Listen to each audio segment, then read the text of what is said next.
Why does China hold $3.2 trillion in US dollar assets?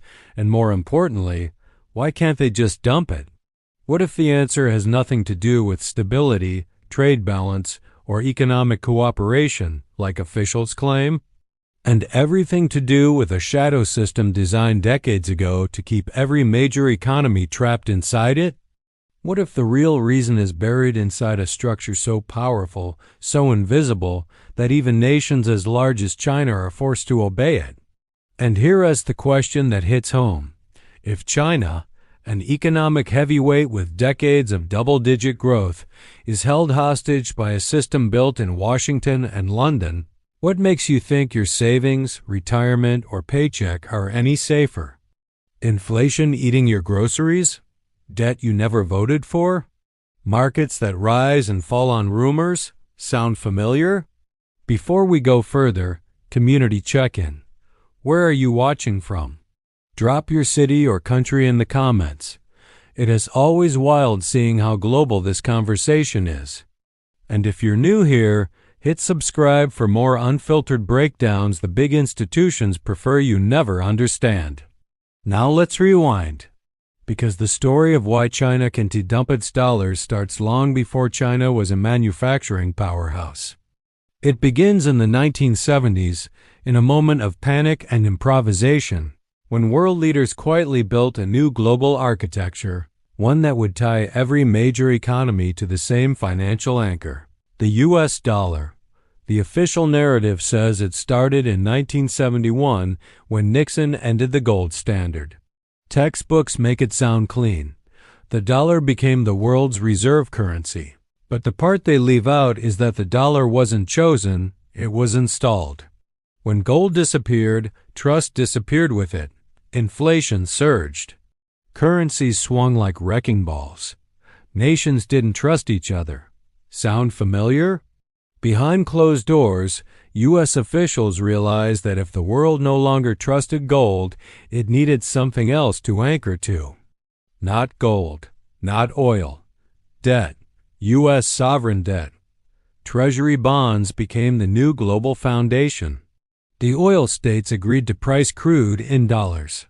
The U.S. guaranteed military protection. In return, oil money and trade surpluses had to be recycled back into U.S. dollars and U.S. debt. For the first time, global savings funneled into one place. Not because everyone wanted to, but because they had no other choice. Fast forward to the 1990s. China opens its economy. It industrializes at lightning speed. Factories explode across Guangdong, Shenzhen, and Shanghai. The West floods China with capital. Dollars pour in. But there's a problem hidden under the surface. As China earns dollars, it must store them somewhere liquid and safe. And the only market deep enough for that tsunami of money is the U.S. Treasury market. By 2001, China holds over $100 billion. By 2008, almost $1 trillion. By 2014, more than $1.3 trillion. But this is where the unspoken truth enters the frame. China didn't choose treasuries. Treasuries were the only acceptable option, because the world's post-1971 financial architecture makes the dollar the unavoidable center of global settlement. Sound familiar?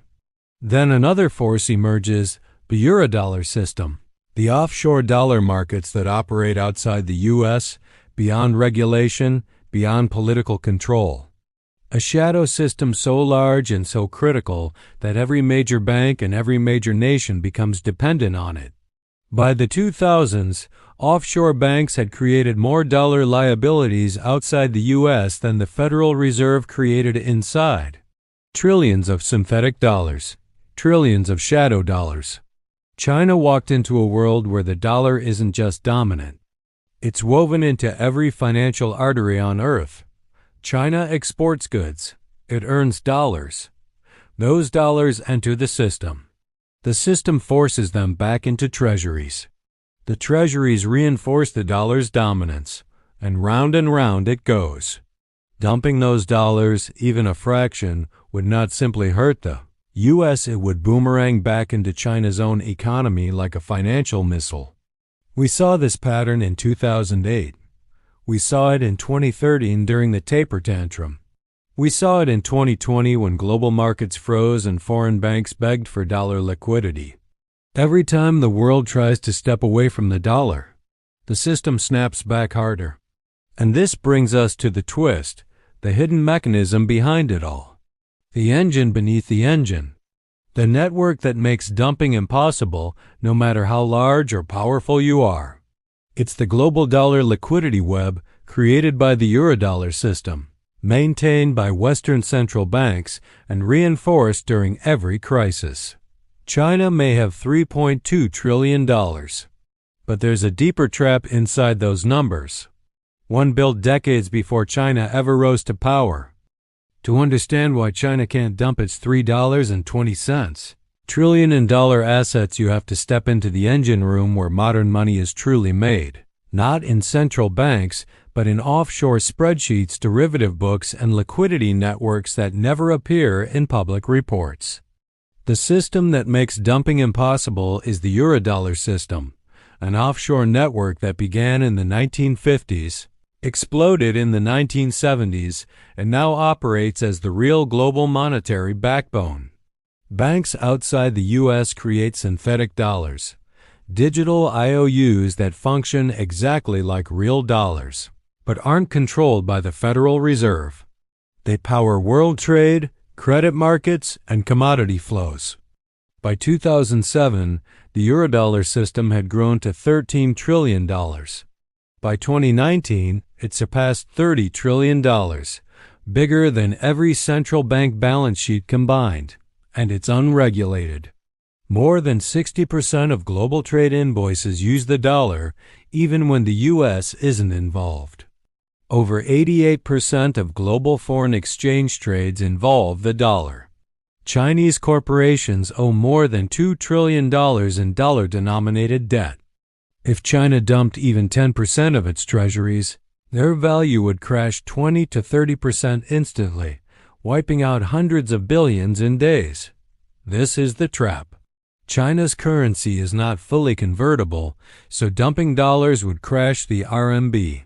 A crashing RMB triggers capital flight, something Beijing already fought in 2015 when it lost nearly $1 trillion in reserves trying to plug the hole. Chinese banks rely on dollar liquidity to settle trade. Most of China's partners still demand dollars. The offshore dollar lenders, the shadow dollar system, can pull liquidity the moment China steps out of line. And treasuries are China's emergency asset. Selling them removes China's safety net. So the real reason China can't dump isn't fear of America. It's fear of the global plumbing collapsing around them. And this is where the architect enters the story. In this dramatized narrative, one figure amplified the Eurodollar system more than anyone. Former Federal Reserve Chair Alan Greenspan. Under his watch, derivatives exploded from $20 trillion to more than $200 trillion. He championed deregulation. He allowed offshore dollar creation to grow unchecked. He believed global finance self-regulates, even as crises erupted behind the scenes. Greenspan didn't build the dollar empire, but he turned it into a self-reinforcing machine, a machine where the dollar isn't just a currency. It's the operating system of the world. Once you plug into it, you can never fully unplug. China may be rising. China may want a multipolar world. China may want to escape the dollar trap. But the mechanism is already set. The global financial system is wired around one central point, and that point is the dollar. The danger today is that this system moves faster than ever. It's automated. It's global. And when it breaks, it doesn't break slowly. It breaks instantly. The next crisis won't take months to unfold. It will take hours. And when it hits, the bill won't go to Washington or Beijing or London. It will go to you, your savings, your retirement, your cost of living, your financial future. So the real question isn't why China can't dump its dollars. The real question is what happens when the system forces everyone, China, Europe, the US, and ordinary people to pay for the next liquidity shock. Are we wiser now? Or walking the same path in better suits? If this gave you something to think about, share it with someone who still trusts the official narrative. And hit subscribe, because the next breakdown isn't about China or the US, but the next domino in the chain.